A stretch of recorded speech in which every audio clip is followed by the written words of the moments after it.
Delegate Byron. Are we doing 462? We are doing the one that is ultrasound. Yes, that's House Bill 462. And Mr. Chairman, there is a substitute. Just to help you understand how we got to this point, there was a Senate bill on the House floor that went by for several days because there was many discussions with legislators, doctors, the governor's office, to try to address some of the concerns that, and also some of the misinformation that was also being distributed in regards to the original bill. Fast law. Questions? Dr. Hazel, don't go far. I won. Delegate Byron. Yes. Let me ask you, what's the purpose behind this bill? I mean, why'd you put it in? Well, as you know, I've had the informed consent bill as far as updating the technology for several years in front of this committee. So it is really not any surprise that I have brought the bill back again. I was here in 2001 when the governor sponsored the Woman's Right to Know when the informed consent law was first passed in Virginia. And I have always been supportive of that bill and supportive of the woman's ability to have the right to information that will assist in them making a very life-changing decision. This is a very sensitive area for both sides of the aisle, and we both have varying views on it, but I genuinely think that there are many people, and based on the misinformation that went out on the bill, the informed consent is providing information to women before they make a decision that could alter the life of another human being. And many women regret the fact that they were not able to have all the information. And I believe that a woman has a right to the information, and that she's still, the best choice is an informed choice, and she still has a choice in the end. Further questions, Senator Sessions? Yes.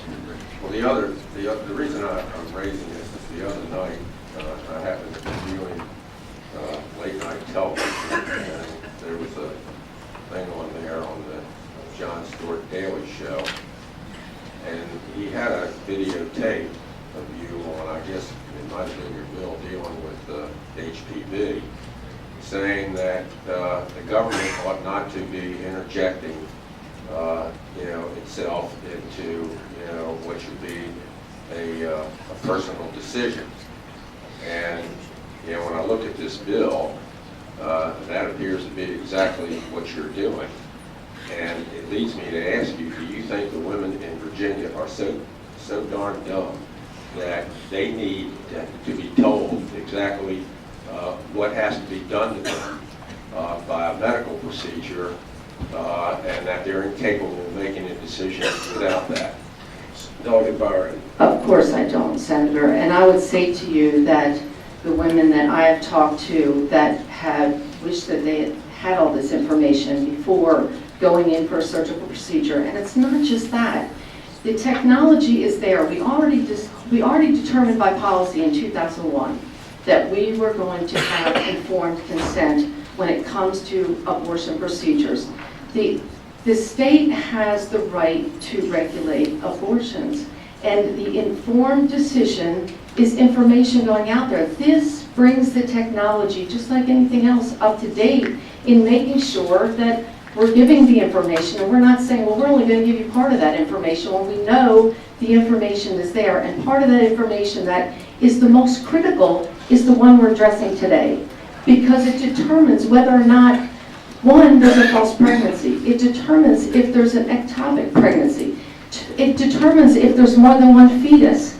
It determines so many things that the clinical guidelines already call for it. And when you call Planned Parenthood, they do 2 of them just for a medicine abortion, one before and one after, for the safety of the woman. And I think that it's very important that a woman understands all of these things before that decision. And that decision is already heart-wrenching on both sides. And if they get that information and it changes their mind, wouldn't you rather they know that now than know it later, and it's too late to change the mind? Well, I think you got to the Senator Mr. Sessions. Chairman, I think you got to the real purpose behind this bill, and that's to do what you can to discourage it. Absolutely not. Abortion. All right, it is very important that we not go to the motives as the senator from the senior senator from Fairfax does. Senator. Thank you, Mr. Chairman. Yes, Just sir. a quick follow-up question. Delegate, we've been talking about standard of care, and I agree that's very important. And to determine standard of care, we use evidence-based data. We use our clinical experience, etc. But my question is, can you give me an example in the code where the General Assembly has told a physician and a patient that a particular procedure is mandated? Or diagnostic study, I'll make it more specific. I'm not aware of one. I'm not either, Delegate, and this is not the place to start. But you are also protecting immunizations. I just got a clue from the doctor back here. Immunizations. Okay, Senator Lucas. Senator Mr. Lucas. Chairman, Senator Lucas. We can't compare immunizations to diagnostic procedures. It's totally different, and it's embarrassing for you to bring that up. Well, it was the correct answer to the question, though, as to whether or not we mandate certain procedures. And that, I mean, whether or not it compares well is another issue, but it is the correct answer to the question, though. I'm Victoria Cobb, President of the Family Foundation. We do support the amendment. Thank you. Good morning, Mark Early with Americans United for Life, and we support the amendment. Thank you. Anyone else that wants to speak in support of it? Father? Reverend Hirsch, pastor of Calvary Christian Church, and support. Thank you. Anyone else that needs to speak in support of it? Okay, we're moving to the opposition, and the clock is reset. Please move up quickly. Good morning, I'm Dr. Wendy Klein. I would like to say that this ultrasound bill is an insult to the intelligence of all women. Clearly, our legislators believe that women are too ignorant to realize what an abortion is, so they're mandating a transabdominal ultrasound, which I would like to point out is not useful in dating early pregnancies. The only reason to require one for a woman seeking abortion is to show her there's a fetus inside her womb. Excuse me, but don't you think that's why the woman is seeking an abortion to begin with? Also, a provision that has gotten little attention in this inappropriately invasive bill is that it would require healthcare providers to make referrals to fake clinics. It directs the Department of Health to compile a list of facilities that provide free ultrasounds. It is well known that such facilities are crisis pregnancy centers that are not medical offices, not bound by HIPAA, not regulated by any state health board, and not staffed by healthcare providers. And of course, the bill mandates a 24-hour waiting period.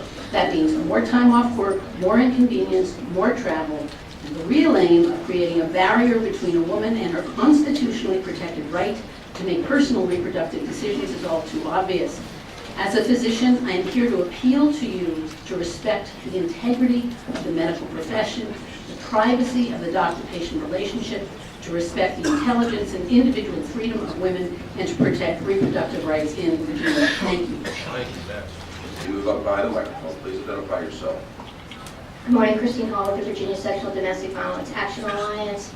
We just wanted to speak briefly to this bill that even as amended, we have concerns that this bill still removes the freedom of choice for victims of sexual domestic violence to make decisions in consultation with their health care provider about what's most appropriate for them given their circumstances. Thank you very much. Good morning, Mr. Chairman and members of the committee. My name is Jessica Humphrey, and I'm the Director of Public Policy for Planned Parenthood Advocates of Virginia, and we oppose this bill. Thank you. Kathy Grenier with the ACLU of Virginia, Patricia M. Arnold Women's Rights Project. We oppose this bill as it places a burden on patients' constitutional privacy and liberty interest. My name is Jason Aldrich, and I am the adopted child of two gay men, and I'm an established bookworm, and I oppose this bill. Thank you very much. Yes, Senator Howell. Mr. Chairman, speaking in opposition to the bill, Sure. this substitute seems to have removed state-mandated rape from the bill, but it's still an unconscionable bill. It is intruding in personal and private decisions that only a woman and her doctor should make. It's still requiring totally unnecessary and costly medical procedures that may or may not be in the best interest of the woman. This bill is still an abomination, not as bad as it was when it was mandating rape, but it is still an abomination. It's been moved and seconded. Ms. Clerk will call the roll. Senator Saxelor. What's interesting is that you have you've got somebody up here presenting this bill that doesn't have a medical degree. And you've had the medical profession come up here and tell you they don't know when was the last time they can remember the state dictating the doctor-patient relationship or what should be done. I've never seen any of these people, not just Delegate Byron, but other people introduce these bills. We don't have any regulation or minimal, and certainly nowhere near this. For instance, LASIK surgery, which is every bit as dangerous as having an abortion. We don't craniofacial surgery, plastic surgery that's done in doctors' offices without any minimal regulation.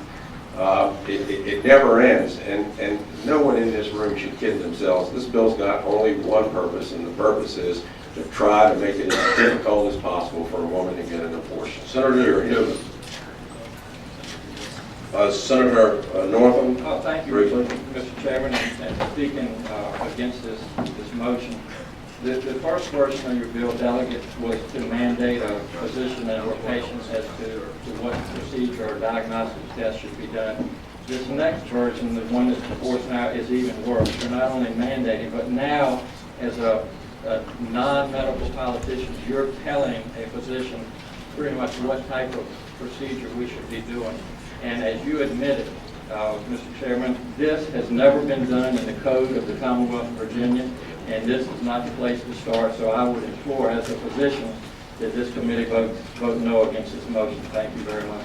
Senator Newman. Mr. Chairman, on this bill, I know we have heard it now for at least 7 years, and I think the opportunity to get the bill, I think, into this shape, I know it was a lot of back and forth to get it there, but Kathy, I think what you brought forward is a bill that actually is probably the way it should go into the code. Mr. Chairman, as I see this bill, it does not alter the standard of care. Currently, these ultrasounds are being prepared, they're being done under the standard of care, and when they are, this bill simply says that that information is going to be provided to the patient. I think it's appropriate that it be in the section of informed consent of the bill, and I would hope that the committee would report the bill.